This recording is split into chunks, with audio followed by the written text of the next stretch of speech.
সকলোকে মোৰ ফালৰ পৰা নমস্কাৰ জনাইছোঁ। তাকামান কুমৃত সুযোগ ৰেগামা 1995 চন 21 এপ্ৰিল ঢকুৱাখানাৰ বিলমুখত আন্দোলনকাৰীসকলৰ ওপৰত DMPKৰ ওপৰত গুলীচালনা হৈছিল। 3জন ব্যক্তি মৃত্যু হৈছিল। বগামেদক, নৰেশ টাইট আৰু অত্যাচাৰত নিহত হৈছিল অঞ্জনা পেগু। আৰু তাৰ পাছত মই দেখিবলৈ পাইছিলোঁ মিচিং যুৱক যুৱতীসকলৰ মাজত এটা তীব্ৰ উত্তেজনা। আৰু সেই সময়ত গোটেই অসমত এটা উগ্ৰপন্থী সংস্কৃতি চলি আছিল। বন্দুক সহজলভ্য আছিল। উগ্ৰপন্থী সংগঠন গঠন কৰাৰ এটা প্ৰৱণতা আছিল। আৰু মিচিং যুৱক যুৱতীসকলৰ মাজত এচামে হাতত বন্দুক লোৱাৰ কথা মুকলিকৈ উচ্চাৰণ কৰিছিল। DMPKৰ মজিয়াত বহুত বিতৰ্ক হৈছিল। আৰু বিতৰ্কৰ পাছত মই আজিও DMPKক ধন্যবাদ জনাম। DMPকে সিদ্ধান্ত লৈছিল যে কোনো পৰিস্থিতিত কোনো ধৰণৰ উগ্ৰপন্থী কাৰ্যকলাপক, বন্দুকৰ সংস্কৃতিক DMPকে সমৰ্থন নজনায় আৰু সেই কাম নকৰে। আৰু তাৰ পৰিৱৰ্তে আমি আমাৰ কৃষ্টি সংস্কৃতিক বিশ্ব দৰবাৰলৈ নিয়াৰ কাৰণে সংকল্প লৈ 1996 চনত এবছৰ পাছত কোলাজানত মিচিং যুৱ মহোৎসৱৰ আয়োজন কৰিছিল। মিচিং যুৱ মহোৎসৱ আয়োজন কৰাৰ মূলতে আছিল যে সন্ত্ৰাসবাদ নহয়, উগ্ৰপন্থ নহয়, বন্দুক নহয়, আমাৰ নিজৰ কৃষ্টি সংস্কৃতিক সন্মান জনাই আমি তাৰ উৎকৰ্ষ সাধন কৰি আগুৱাই যোৱাটোৱেই যুৱ শক্তিৰ প্ৰকৃত দায়িত্ব আৰু কৰ্তব্য। 1996 চনৰ মিচিং যুৱ মহোৎসৱ সেই সময়ত বহুত অৰ্থ নাছিল, ব্যৱস্থা নাছিল। গতিকে এনেকুৱা পেণ্ডেল নাছিল। এখন মাত্ৰ মঞ্চত সেই প্ৰতিযোগিতা অনুষ্ঠিত হৈছিল। আৰু যেতিয়া 30জনী ছোৱালীয়ে সেই মঞ্চখনৰ ওপৰত নাচিছিল, মোৰ এতিয়াও মনত আছে যে সেই মঞ্চখন তেতিয়া লৰিছিল। তাৰ তলৰ লোহাৰ খুঁটাবিলাক খুলুক ধুলুক আছিল। স্বেচ্ছাসেৱকসকলে তলত সোমাই ওপৰত ছোৱালীয়ে নাচিছিল। তলত ডেকা ল'ৰাবিলাকে মঞ্চখন যাতে ভাগি নপৰে তাৰ কাৰণে ধৰি ৰাখিছিল। বহুতো প্ৰতিনিধিয়ে খাবলৈ সময়মতে ভাত পোৱা নাছিল। মই গোটেই নিশাত ধৰি নিজে ৰান্ধনীশালত থাকি ভাত ৰান্ধিছিলোঁ 1996 চনত। আৰু তাৰ পৰা আহি আজি 9ম মিচিং যুৱ মহোৎসৱ ই এটা আন্দোলনলৈ ৰূপান্তৰিত হৈছে। মই মিচিং যুৱ শক্তিক, যুৱ প্ৰজন্মক তাৰ কাৰণে অভিনন্দন জনাইছোঁ, ধন্যবাদ জনাইছোঁ। মিচিং ইউথ ফেষ্টিভেল এটা অৰ্গেনাইজিং কমিটিয়ে পালন কৰিছিল। কোনো সংগঠনৰ দায়বদ্ধতা নাছিল। DMPকে মোক জনাইছে যে এই বছৰৰ পৰা মিচিং যুৱ মহোৎসৱ প্ৰতি বছৰে অনুষ্ঠিত হ'ব, কাৰেং চাপৰিত অনুষ্ঠিত হ'ব। আৰু ইয়াৰ সমস্ত দায়িত্ব DMPকে সংগঠনে দায়িত্ব গ্ৰহণ কৰিছে। এই নতুন দায়িত্বৰ কাৰণে, নতুন সিদ্ধান্তৰ কাৰণে মই DMPকে ধন্যবাদ। এতিয়া আহোঁ কাৰেঙৰ কথালৈ। 1988 চনত মই প্ৰথম কাৰেং চাপৰিলৈ আহিছোঁ। তেতিয়া কাৰেং চাপৰিলৈ আহিবলৈ ৰাস্তা নাছিল, নাৱেৰে পাৰ হৈ আহিব লাগিছিল।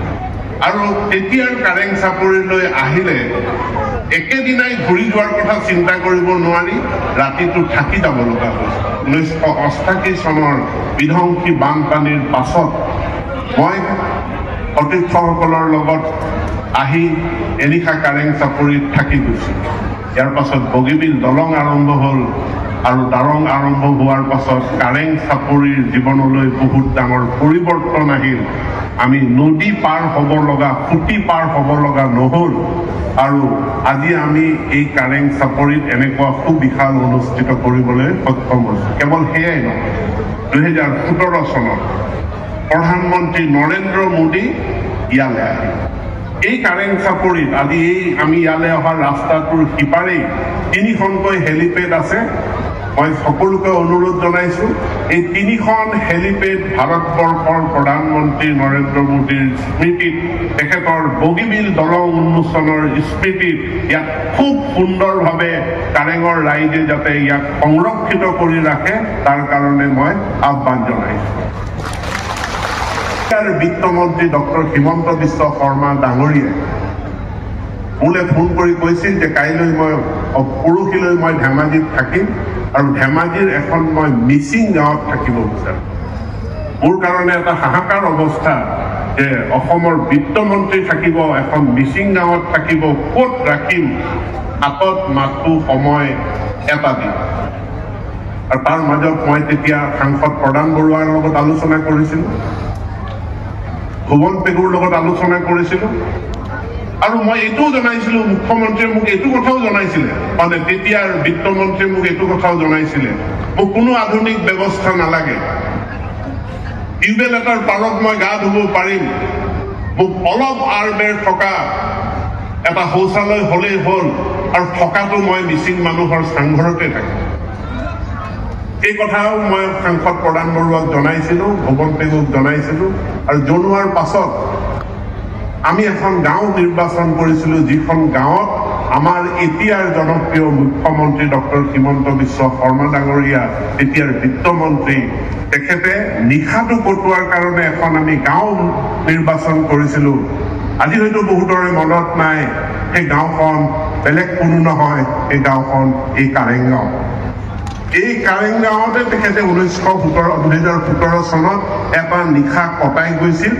কেইজোপামান ঝাউবন গছৰ আঁৰ লৈ আমি এটা টিউবৱেল পাতি দিছিলোঁ, তাতে তেখেতে গা ধুইছিল আৰু এটা বাঁহৰ জুপুৰি ঘৰ সদৃশ মুৰং ঘৰত তেখেতে নিশাটো কটাই গৈছিল আৰু গাঁওবাসীৰ লগত তেখেতে কথা পাতি গৈছিল। মই ভুৱন পেগু আৰু আমাৰ সতীৰ্থসকল তেতিয়া আমি কথা পাতিছিলোঁ যে ডক্টৰ হিমন্ত বিশ্ব শৰ্মাৰ ৰাতি থাকি যোৱা এই কাৰেং গাঁওখনত আমি ডাঙৰ কিবা এটা কৰিব লাগিব আৰু সেই ডাঙৰ কিবা এটাৰ সিদ্ধান্ত আজি হৈছে যে মিচিং যুৱ মহোৎসৱৰ প্ৰতি বছৰে অনুষ্ঠিত হোৱা পাৰ্মানেণ্ট কনভেনশ্যন চেণ্টাৰ স্থলী ক্ষেত্ৰ হিচাপে এই কাৰেং চাপৰিতে সেই পাৰ্মানেণ্ট ক্ষেত্ৰ হ'ব আৰু ইয়াত নিশাটো কটাই যোৱা ডক্টৰ হিমন্ত বিশ্ব শৰ্মাৰ সেই এটা নিশা তাক আমি চিৰযুগমীয়া কৰি ৰখাৰো ইয়াতে আমি ব্যৱস্থা কৰিম বুলি আমি সিদ্ধান্ত গ্ৰহণ কৰিছোঁ। বৰ্তমানৰ চৰকাৰখনে যিসমূহ বিষয়ৰ ভিতৰত আটাইতকৈ বেছি গুৰুত্ব প্ৰদান কৰিছে, যি শ্ৰেণীৰ ওপৰত, জনসংখ্যাৰ যি শ্ৰেণীৰ ওপৰত আটাইতকৈ বেছি গুৰুত্ব প্ৰদান কৰিছে, সেয়াই হ'ল যুৱ শক্তি।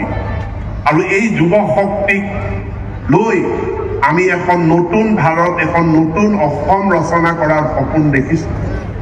প্ৰধানমন্ত্ৰী নৰেন্দ্ৰ মোদী ডাঙৰীয়াৰ নেতৃত্বত, মাননীয় মুখ্যমন্ত্ৰী ডক্টৰ হিমন্ত বিশ্ব শৰ্মা ডাঙৰীয়াৰ নেতৃত্বত ইয়াক যাতে সকলোৱে আমি সাকাৰ ৰূপ দিব পাৰোঁ, তাৰ বাবে সকলোৰে সহায় সহযোগিতাৰ প্ৰয়োজন।